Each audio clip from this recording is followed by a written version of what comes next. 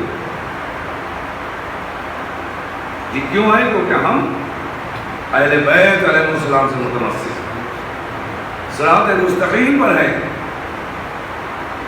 اب لوگ کہیں گے کہ بھئی کوئی دلیل دیجیے اس کو کہ صراط مستقیم پہ ہے. تو مجلس میں بار بار نعرہ حیدری لگا کر ہم صراط مستقیم پر ہونے کی دلیل پیش کرتے ہیں. اس کی ایک نئی دلیل سن لیجیے. بولتا ہوں کسی عالم دین نے ہو یا ذاکری نے پڑھی ہو، آپ کی سنی بھی ہو. نہیں کا مطلب یہ نہیں کہ میری تیاری بھی نہیں، ایک اشارہ ہے قرآن کی طرف. ابھی جب یہ بھی تو ہو گیا کہ آپ نے یہ کہاں سے پڑھا، آپ نے وہ کہاں سے پڑھا، یعنی آپ جاہل جو ہے وہ عالموں کا امتحان لینے لگے. یہ کس کتاب میں لکھا؟ اچھا ہم اگر کتاب کا نام بتا دیں کہ آپ کو سمجھ میں آ جائے گا. عربی کتاب پڑھا ہے دمت الثاقبہ عربی والی، یا کسی ایسی کتاب کا نام لے لو جس کا اردو میں ترجمہ نہیں ہوا ہو. اگر میں اس کا حوالہ دوں، ایک بار ایسی ہوا ایک جگہ مجلس پڑھنے گئے تھے لکھنؤ کے باہر، انجمن والوں نے شیخ دار کی مجلس کے لیے بلایا تھا. وہاں ایک روایت پڑھی اور اس کے بعد جب مجلس ختم ہو گئی تو وہ لے کے حال تھوڑا سا بولا تو وہاں اپنے چائے ناشتے کرتا پوری انجمن وہاں اندر آ گئی. ادھر ماتم ان کو شروع کرنا چاہیے تھا، مجلس کے بعد ماتم ہوتا ہے، ماتم شروع نہیں کیا، پوری انجمن آ گئی. آپ نے یہ جو روایت پڑھی ہے اس کا حوالہ دیجیے. ہم نے کہا کہ ایسا ہے پوری انجمن میں جتنے لوگ عربی جانتے ہیں وہ میرے داہنی طرف کھڑے ہوں، جو اردو جانتے ہیں وہ میرے بائیں طرف آ جائیں. اردو والے تو سب بائیں طرف تھے ہی، کوئی عربی والا ادھر آیا ہی نہیں. صلوات پڑھ دیجیے. سوال کرنے سے پہلے سوچنا چاہیے مولائی کائنات کیا فرمایا ہے. افسوس کی بات ہے کہ جو ہمارے اماموں نے فرمایا ہے اس کو انگریزوں نے اپنا لیا، ہم نے اس کے اوپر عمل نہیں کیا. مولائی کائنات نے بولنے کے لیے بھی کہا ہے اور بولنے سے پہلے سوچنے کے لیے بھی کہا ہے. دونوں کوٹیشن الگ الگ ہے. نہج البلاغہ کے تیسرے پارٹ. تب بولنے سے پہلے سوچو، سوچ کے بولو. اور اس کو انہوں نے مختصر ترین الفاظ میں بیان کیا جس کا ترجمہ بھی بہت مختصر ہے کہ عقل مند کی زبان اس کے دل کے پیچھے ہو. کیا حکمت ہے اللہ. عقل مند کی زبان اس کے دل کے پیچھے ہوتی ہے، یعنی پہلے وہ سوچتا ہے پھر بولتا ہے. اور کہا جو بیوقوف ہوتا ہے اس کا دل منہ میں ہوتا ہے. صلوات پڑھ دیجیے. وہ کوٹیشن کے الفاظ ہیں. اس کا کیا مطلب؟ پہلے سوچو پھر بولو. ایسا نہ ہو کہ مثلا بول دیا اور سوچا بعد میں. اگر پہلے بول دیا بعد میں سوچا تو بہت پچھتاؤ. تو مولائی کائنات نے ہم کو بتا دیا. اس چیز پر ہم نے عمل نہ کر کے ان انگریزوں نے عمل کیا اور ان کیا ایک ضرب المثل انگلش میں بن گئی. Think before you speak. سوچو قبل اس کے کہ تم بولو. یہ انگریزوں کا مقولہ نہیں، یہ بھی ہمیں مولا کا مقولہ ہے. ایک صلوات پڑھ دیجیے محمد. کرتے جا رہے ہیں وہ کر رہے. بہرحال عربی نہیں آتی تو اس کو کوئی وہ آتی، لیکن اتنی عربی آنا چاہیے کہ انسان قرآن پڑھ لے. علم کا حاصل کرنا واجب ہے اور اگر ضرورت پڑے تو دوسروں کی زبان بھی سیکھ کر اگر تبلیغ اسلام مقصود ہوگا کر سکتے. چنانچہ بہت سے لوگ ایسا کر رہے ہیں. کوئی گجراتی سیکھے، گجراتیوں میں افریقہ ہے، دوسری جگہ کینیڈا ہے، امریکہ، وہاں انگلش سیکھ کے وہیں سے پڑھ رہے اور کامیابی ہے. وہ آپ کے بہار کے ایک تھے اختر صاحب، اختر رشید صاحب، بہت بڑے عالم دین بہار کے اور شہر چھپرا کے ہیں. خیر یہ افریقہ گئے اور وہاں تبلیغ اسلام شروع کی. سب سے پہلے یہ کینیا گئے تھے. کینیا میں مومباسا جو بہت پرانی اور قدیم ترین جگہ ہے، وہاں اس کا شہری رہتے ہیں جو یہاں پہ گجرات سے گئے ہیں، کچھ سے گئے ہیں. جام نگر سے گئے ہیں، لوگ وہاں جا کے بس گئے اور وہیں نتس کر لیے، اور وہیں ایک ہی جگہ پر ایک بڑی سی جگہ جس میں مرکز میں مسجد بنی ہوئی ہے، داہنی طرف اس کے ان لوگوں کا طریقہ جہاں بھی رہتے مسجد کے داہنی طرف مسافر خانہ بناتے ہیں اور بائیں طرف اسکول بناتے ہیں، یعنی ایجوکیشن کا بھی انتظام ہے، لائبریری کا بھی انتظام ہے تاکہ کسی کو کتابوں کی خریدنے کی دشواری نہ ہو۔ مسجد تو ہے، اس کے علاوہ ایک امام بارگاہ، جہاں بھی یہ فوجی سیاست یہ حضرات رہتے ہیں، یہ چار چیزیں پہلے دیکھ لیتے اس کے بعد ہی رہتے ہیں۔ اور اب تو ترقی یافتہ دور ہے تو اور بڑی زمین خرید کے اس میں اسپورٹس کا کام کیا ہو تاکہ کثرت کر سکتے ہو زمین ورزش۔ تو وہاں سید اختر صاحب ہے، سید اختر رضوی صاحب، اور انہوں نے ممباسا میں تبلیغ اسلام شروع کی۔ تو افریقہ میں ان کی اپنی جو زبان ہے سواحلی، وہ بہت زیادہ چلتی ہے، دوسرا نمبر جو ہے انگلش کا اور عربی کا، کیونکہ ان کی جو اپنی مادری زبان ہے سواحلی، اس میں عربی بھی مخلوط ہے، عربی سے مخلوط ہو گیا۔ تو بہرحال ہم نے دیکھا کہ انہوں نے وہاں تبلیغ اسلام شروع کی، اور انہوں نے دیکھا اردو سمجھنے والے بہت کم ہیں، تو انہوں نے پہلے انگلش سیکھی، پھر سواحلی سیکھی سید اختر رضوی صاحب، اور اس کے بعد ادارہ ایک کھولا، اس میں ایک پبلیکیشن تھا، چھاپ خانہ تھا، پریس کھولی، اور اس سے اپنا لٹریچر چھپوا کر وہ فری میں بٹوا دے۔ تو وہاں کے جو رہنے والے تھے افریقی نژاد، ان لوگوں نے اس کو پڑھ کر شیعت کو پہچانا کہ شیعت ہوتی کیا ہے۔ افریقہ کے جنگلوں میں جو جا کر تبلیغ اسلام کرے، یہ ہے اصل تبلیغ۔ وہاں کی نہ زبان جانتے تھے، نہ وہاں کے کلچر سے واقف تھے، لیکن وہاں کے کلچر کو بھی اپنایا اور ان میں ویسے ہی ہو کر تبلیغ اسلام کرنا شروع کیا۔ دا لائٹ کے نام سے ان کی میگزین آتی تھی، گھر پہ بھی آتی تھی، اور ان کا وہی انتقال ہوا، وہی ان کا مدفن ہے۔ جو مبلغین اسلام ہوتے وہ یہ نہیں دیکھتے کہ کیا کٹھنائی پیش آتی ہے، وہ یہ دیکھتے ہیں کہیں تبلیغ میں کمی تو نہیں ہو رہی ہے، جو کمی ہوتی ہے اس کو وہ پورا کرنے کی کوشش کرتے ہیں۔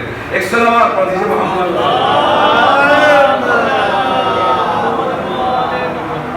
کہنے کا مقصد یہ جو ہمارا کلچر ہے اس کو ہم نہ کھوئیں، اور جو شیعت ہے اس میں کسی بھی قسم کی کوئی کمی نہیں آنا چاہیے، اور انسان کو اپنے معیار سے گرنا نہیں چاہیے۔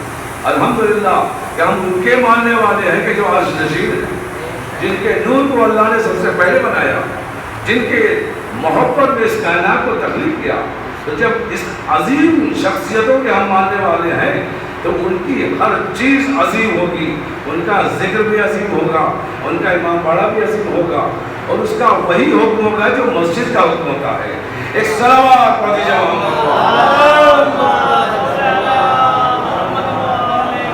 پہلے کے مبلغین اور آج کے مبلغین میں فرق ہے۔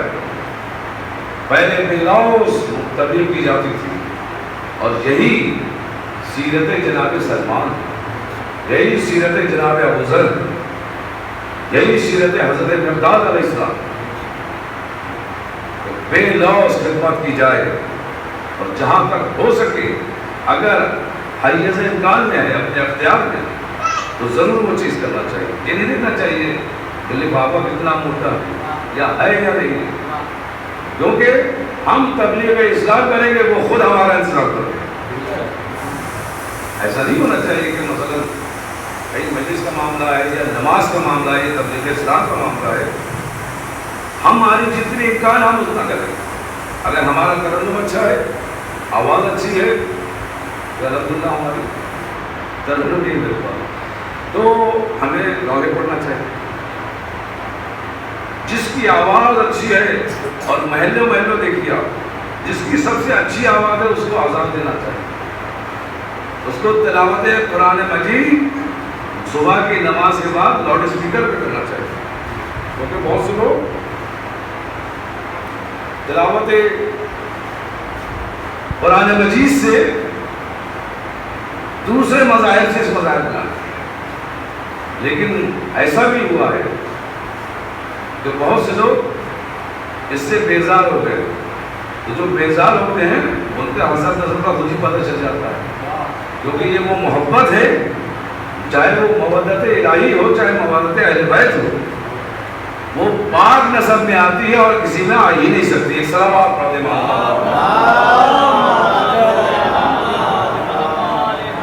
بس عزیزوں اپنی بات کو یہ کرتے ہوئے انشاءاللہ آج کچھ اور چیزیں آپ کی خدمت میں پیش کروں گا، چونکہ آج دیر سے مجلس شروع ہوئی اور روزی اگر کل سے آپ لوگ 8:30 بجے تشریف لے آئے تو یہ 9 بجے ختم ہو جائے اور انشاءاللہ جو پرانا ٹائم تھا اسی کو. آج چوتھا دن ہے، یہ 9 بجے کے بعد ہی شروع ہو رہی ہے، لہٰذا کل سے اگر 8:30 بجے شروع ہو جائے تو ہم سے تو 6 بجے کہیں میں آتے ہوں. تو انشاءاللہ کل سے 8:30 بجے مجلس ہوگی تاکہ آپ کی دوسرے مجالس میں شرکت ہو اور کہیں اٹینڈنس شارٹ نہ ہو. ایسا نہ ہو کہ پچھلے سال ہم نے اتنی مجلس کی تھی اور پھر ایک بھی اس پر کمی خدا نخواستہ وقت ہو گئی. ساری مجلس ہو جائے چاہے مسائل تک پہنچے، کیونکہ مجلس کا لب لباب مسائل، اور وہ بھی ان ایام میں چاند رات سے لے کر عاشورہ، کیونکہ ہمارے ائمہ جب چاند رات ہوتی تھی، جیسا کہ میں نے پہلی مجلس میں عرض کیا تھا، چاند نکلتے ہی اماموں کے گھروں میں گریہ بند ہو جاتا تھا. اور اہل مدینہ کا کہنا یہ تھا کہ جب امام کے سے شور گریہ بلند ہوتا تھا، آواز گریہ آتی تھی، تو ہم لوگ سمجھ جاتے تھے کہ چاند ہو گیا. اور سوگ جو ہے یاد رکھیے گا، سوگ چاند نکلنے کے بعد سے شروع ہوتا ہے، کیونکہ آخر کی تاریخیں جو ہیں آپ جانتے ہیں، بتانے کی ضرورت نہیں ہے. آخر کی تاریخ میں بہت سے لوگ ہوتے ہیں، ہم نے دیکھا علماء کیا کرتے تھے، اسی رقم کہ 29 کو آزاد خانہ صحیح دیتے ہیں. بھئی ہم اماموں کی سیرت پر چلے اور انہی کے حکم کی تعبیر کرتے ہیں، تو ہم عمل میں بھی یہ دیکھیں کہ جو امام عمل کرتے تھے وہی ہم کریں. امام امام حسین یعنی چھٹے امام جن کی مثال ہے، جیسے ہی محرم پر چاند نمودار ہوتا تھا، چاند نکلنے کے بعد سو پہ بیٹھتے تھے. اور اسی لکھنؤ میں پڑھا ہوا، اور ہم نے دیکھا کہ یہاں کی بزرگ خواتین ہمارے گھر کی قوم کی مائیں بہن ہو، ادھر چاند نکلا اس کے بعد سے پھر جتنی بھی چیزیں تھی سب تک کر دی جاتی تھی. نہ تیل لگایا جاتا تھا، نہ تلقین کی جاتی تھی بازو میں، نہ ہی پان جو کھانے کی آتی تھی تو میں پان کے رہ نہیں سکتی تھی، وہ 12 دن کے لیے اس کا بھی سو ہوتا تھا پان. اور جتنی چیزیں یہ پڑھائی جاتی تھی غم حسین کے لیے، جس میں سب سے پہلا کام چوڑیوں کو اتارنا، بہت بڑا کام ہے یہ. اللہ اکبر، ہمارے بزرگوں نے ہم کو سکھایا، اس کو ہمیں باقی رکھنا. ہم دیکھ رہے ہیں کہ اس میں کچھ کمی آ رہی ہے، بچپنے کے حالات جو تھے وہ اس میں، اور اب کچھ کمی آ گئی تو اس میں کیا ہے، تب نہیں ہو رہا ہے بلکہ توجہ کی کمی. کچھ چیزیں کہ جو 12 محرم تک انجام نہیں دینا چاہیے وہ انجام دی جا رہی ہے، دیکھنے میں آ رہا ہے. دوبارہ اس کا خیال رکھنا چاہیے. ہاں عزیزو، عزائے حسین کو تمام قبول، جتنی آپ کی استطاعت ہو ویسے کوشش کیجیے کہ ویسی بنائیں. اور الحمدللہ اس لکھنؤ میں ہمیشہ وہ عزاداری منائی گئی، اسی لیے آج بھی ہم مرکز آزاد. 2007 میں ایک زاگرہ آئی تھی ہماری رشتہ دار، تو ان کا ہم نے خواتین کا عشرہ رکھا جو وہ نازل ساگر میں پڑھے. تو اس میں ہم نے پہلی بار، میں خود ممبر سے اعلان کر رہا ہوں، اس شہر کو شہر عزا لکھا. وہ الحمدللہ بہت مشہور ہو گیا ہے، اور واقعاً یہ شہر عزا ہے، کیونکہ اگر یہاں کے اوقات کو آپ دیکھیں تو زیادہ تر یہاں شیعہ اوقات، کسی کو دیکھنا ہے جا کر ریکارڈ میں دیکھ لیں. ہاں عزیزو، جو مرکز عزا ہے وہ انشاءاللہ رہے گا، اور آپ کی توجہ میں انشاءاللہ کمی نہ آئے. اور پھر میں ایسا ہر سال ایسی عطا حسین کرتے رہے۔ عزیزوں، آج کی مجلس میں ہم شہزادی زینب کے دونوں لاڈلوں کا تذکرہ کرتے ہیں۔ آپ کو معلوم ہے 28 رجب سن 60 ہجری کو حسین سے مدینہ چھوٹا۔ جب یہ قافلہ تیار ہو کر مدینے سے جانے والا تھا تو آقا حسین نے محضر منگایا، محضر شہادت منگایا، اور اس کے بعد اس پر ایک نگاہ کی۔ ابھی محضر شہادت آپ پڑھ رہے ہیں کہ بی بی زینب نے اپنے حجرے سے دیکھا، اور اس کے بعد جناب فضہ سے کہلوایا، بھیا سے کہہ دو کہ محضر شہادت ہم کو مل گئی۔ جناب فضہ آئی، آ کر امام حسین کی خدمت میں عرض کیا کہ آقا محضر شہادت کو آپ کے چاہنے والے بھائی نے مانگا ہے۔ حسین نے محضر شہادت کربلا جناب فضہ کے حوالے کیا۔ جناب فضہ ولیے ہوئے شہزادی کے پاس آئی۔ شہزادی نے محضر شہادت کے ناموں کو پڑھنا شروع کیا، شہیدان کربلا کے ناموں کو پڑھنا شروع کیا۔ ایک ایک کا نام پڑھتی جاتی تھی، روتی جاتی تھی۔ عزیزوں، جب سارے نام پڑھے تو اب شہزادی زینب کے اوپر ایک اضطرابی کیفیت، ایک مرتبہ کہا، اے فضہ میرے بھائی کو بلا دو۔ جیسے ہی آقا حسین آئے، ایک مرتبہ شہزادی زینب نے حسین کو آتے ہوئے دیکھا، اپنے نشستہ سے اٹھی، کہا بھیا یہ کیا؟ محضر شہادت میں زینب کا نام نہیں ہے، کربلا والوں میں، قافلہ والوں میں ہمارا نام نہیں ہے۔ امام حسین نے فرمایا ہر عورت پہ واجب ہے کہ اپنے شوہر کی اطاعت کرے۔ تم جاؤ اپنے شوہر سے پوچھو، اگر وہ اجازت دے دے تو تم ہمارے ساتھ چلنا۔ بی بی زینب نے اپنے سر میں ردا کو ڈالا اور اس کے بعد اپنے گھر میں آئی۔ آنے کے بعد دیکھا تو کیا دیکھا؟ ایک جناب عبداللہ لیٹے ہوئے بستر پہ۔ جیسے ہی علی کی بیٹی کو آتے ہوئے دیکھا، اس بیماری کے عالم میں بھی اپنے دونوں کونے کو ٹکا کر اٹھنے کی کوشش کی۔ شہزادی زینب نے اشارہ کیا میں خود آ رہی ہوں، اور اس کے بعد شہزادی زینب علی کی بیٹی پاجانے پا کے کھڑی ہو گئی۔ اے میرے والی، زینب آج ایک سوال لے کر آئی ہے۔ جناب عبداللہ نے کہا میری حسرت رہ گئی کہ آپ پوری زندگی کوئی سوال کرتی ہیں، آج پہلا سوال لے کر رہی ہے۔ آپ حکم کیجئے، آپ علی کی بیٹی ہیں، ہم آپ کے ہر سوال کا اور ہر بات کو پوری کرنے کی کوشش کریں گے۔ ایک مرتبہ شہزادی زینب نے یہ واقعہ بیان کیا اور کہا بھیا نے کہا ہے کہ اپنے شوہر سے اجازت لے کر آؤ۔ ایک مرتبہ جناب عبداللہ نے کہا جب ہم لوگوں کا ازدواج کی بات آئی تھی تو یہی شرط رکھی گئی تھی کہ 24 گھنٹے میں ایک بار ہم کو اجازت ہوگی کہ ہم جا کر حسین کو ان کی زیارت کے لیے جائیں گے۔ کہا مجھے یاد ہے سارے شرائط آپ کو اختیار رکھتی ہے۔ ایک مرتبہ شہزادی زینب نے اجازت لی، آنا چاہتی ہے۔ اچھا میرے والی قافلہ تیار ہے، میں جا رہی ہوں۔ ایک مرتبہ جیسی نکلنا چاہا، ایک مرتبہ جناب عبداللہ نے آواز دی اے علی کی بیٹی ایک بات کہنا چاہتا ہوں۔ کہا فرمائیے کیا کہنا چاہتے ہیں؟ کہا ہماری 2 اولادیں ہیں، اون و محمد، ہم یہ چاہتے ہیں کہ ایک کو میری طرف سے ایک کو اپنی طرف سے آقا حسین پر قربان کر دیجئے گا۔ جناب زینب نے اون و محمد کو ساتھ لیا۔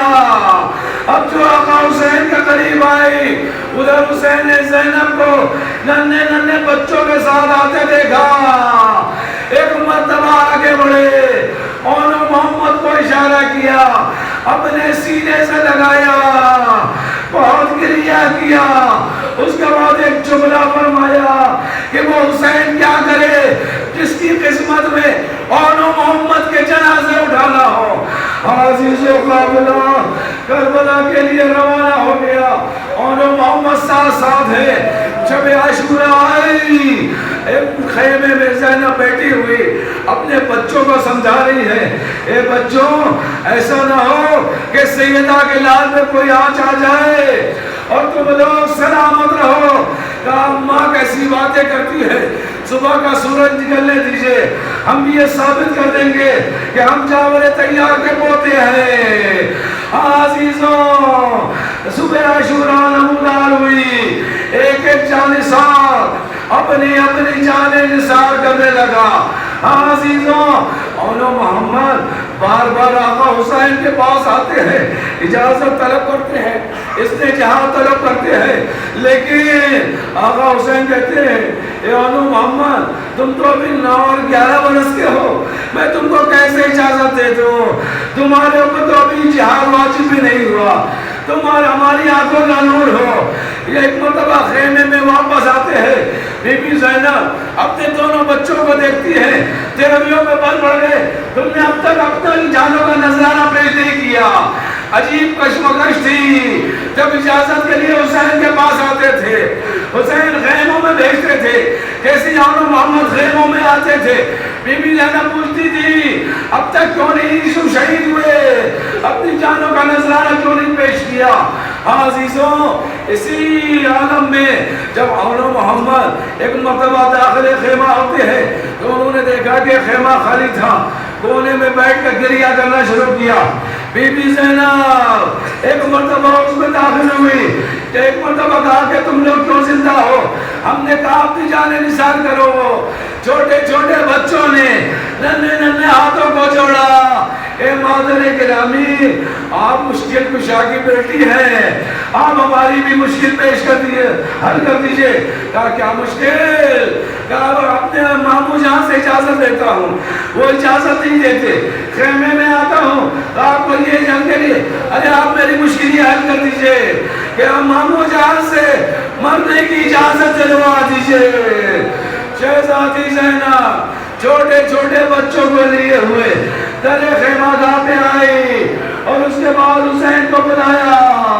ایک مرتبہ امام حسین سے اور بی بی زینب سے باتیں ہوتی رہی. عزیزوں کیا باتیں تھی مقاتل نے لکھا ہے، یہاں میں بیان کرنے کا وقت نہیں ہے. عزیزوں بس مختصر اولو محمد جہاد کے لیے چلے اور میدان میں آ کر رجز پڑھنا شروع کیا. فوجیں لرزنے لگی. اب جو دونوں بھائیوں نے گھوڑوں پہ بیٹھ کر جنگ شروع کی تو فوجیں اشکیا بھاگنے لگی اور ایک انتشاری کیفیت ہو گئی. ایک مرتبہ ایک آواز آئی کہ یہ جعفر طیار کے پوتے ہیں، اگر ساتھ ساتھ لڑتے رہے تو سارے لشکر ختم ہو جائیں گے، ہمارا لشکر ختم ہو جائے گا، لہٰذا سب مل کر ایسا حملہ کریں کہ ان دونوں بھائیوں میں جدائی ہو جائے. ارے دشمنی اکٹھا ہوئے، ایسا حملہ کیا نہ اور محمد کو دیکھ سکتے تھے نہ محمد آن کو دیکھ سکتے تھے. جناب آن جنگ کرتے کرتے کافی دور چلے گئے. ارے 3 دن کے بھوکے اور پیاسے بچے کہاں تک جنگ کرتے. ایک مرتبہ فضا میں 2 آوازیں گونجی، اے امو جان، اے مامو جان، ہمارا آخری سلام. امام حسین نے عباس کی طرف دیکھا، کہا چلو اولو محمد کو لے کے آنا ہے. ایک طرف سے عباس چلے، ایک طرف سے حسین چلے، میدان میں آئے. ایک بھائی نے دوسرے بھائی کی طرف دیکھا، گھوڑے سے اترے، اولو محمد کے جنازوں کو دیکھا. آزاداران گرامی مجلس تمام ہے، بس مجلس کے آخری جملات سن لیا تمام ہے. عزیزوں ہم نے تاریخ کا ایک منظر دیکھا کہ 2 بھائی، 2 چھوٹے چھوٹے بھائیوں کا جنازہ اپنے کلیجے سے لگائے ہوئے خیموں کی طرف آ رہے ہیں. عباس نے ان کا لاشا رکھا، حسین نے محمد کا لاشا رکھا اور اس کے بعد ادھر خیموں میں بنی ہاشم میں جس کے بھی جوان کی شہادت ہوتی تھی، جس کے بھی بچے کی شہادت ہوتی تھی، تو عرب کا دستور یہ ہے، طریقہ یہ ہے کہ اس کی ماں کو سب سے پہلے بلایا جاتا تھا. ماں سرانے کھڑی ہوتی تھی لاش کے، ساری بیویاں مل کر، سارے بنی ہاشم کے افراد مل کر ان کو پرسہ دیتے تھے. اسی طریقے پہ آج بھی ہم عمل کرتے ہیں. صاحب پرسہ کو بلایا جاتا ہے. ارے جس کی بھی لاش آئی اس کی ماں آ گئی. جب اولو محمد کی لاشیں آئی تو ایک مرتبہ دیکھا خیمے میں زینب نہیں ہے، حسین نے کہا میری بہن کو بلاؤ۔ ایک مرتبہ جب زینب کے خیمے میں جناب فضہ گئی، دیکھا تو کیا دیکھا، بی بی زینب گھٹنے پر، بی بی زینب گھٹنوں پر سر رکھے ہوئے گریا کر رہی ہے۔ کہا چلو انو محمد کے جنازے آ گئے۔ ایک مرتبہ زینب نے کیا کہا، دلوں پہ ہاتھ رکھ کے سوچئے کیا کہا، کہ میں اپنے بچوں کا پرسہ قبول نہیں کروں گی، کیونکہ میں اپنے بھائی کی سلامتی چاہتی ہوں۔ اے پروردگارا میرے بھائیا کو سلامات رکھ۔ جناب فضہ نے آ کر خبر دی کہ بی بی نہیں آتی، بی بی نہیں آتی۔ ایک مرتبہ پھر کسی دوسری بی بی کو بھیجا، زینب نہیں آئی۔ تیسری بی بی کو بھیجا، زینب نہیں آئی۔ تب آقا حسین خود چلے، بچوں کی لاشیں ہیں، ایک چاہنے والا بھائی ایک چاہنے والی بہن کے پاس جا رہا ہے، کہے کے لیے کہ آپ سب کا پرسہ قبول کرو۔ کس دن سے حسین جا رہے ہوں گے، ایسے موقع پہ کیا الفاظ کہتے ہیں، یہ کوئی حسین سے سیکھے۔ جب کہ 3 مرتبہ کہلوایا گیا اور زینب نہیں آئی، عزیزوں حسین خود چلے، چاہنے والا بھائی داخل خیمہ زینب ہوا، چاہنے والی بہن کے پاس آ کر صرف ایک جملہ کہا، اے زینب ارے زن چل رہا، چل کر دیکھو تمہارے چھوٹے چھوٹے بچوں کے چاند سے چہرے کیسے چمکتے۔ سیال الذین ظلموا ایام منقلب ينقلبون لعن الله من قتلك ولعن الله من ظلمك ولعن الله من تصمحك بذلك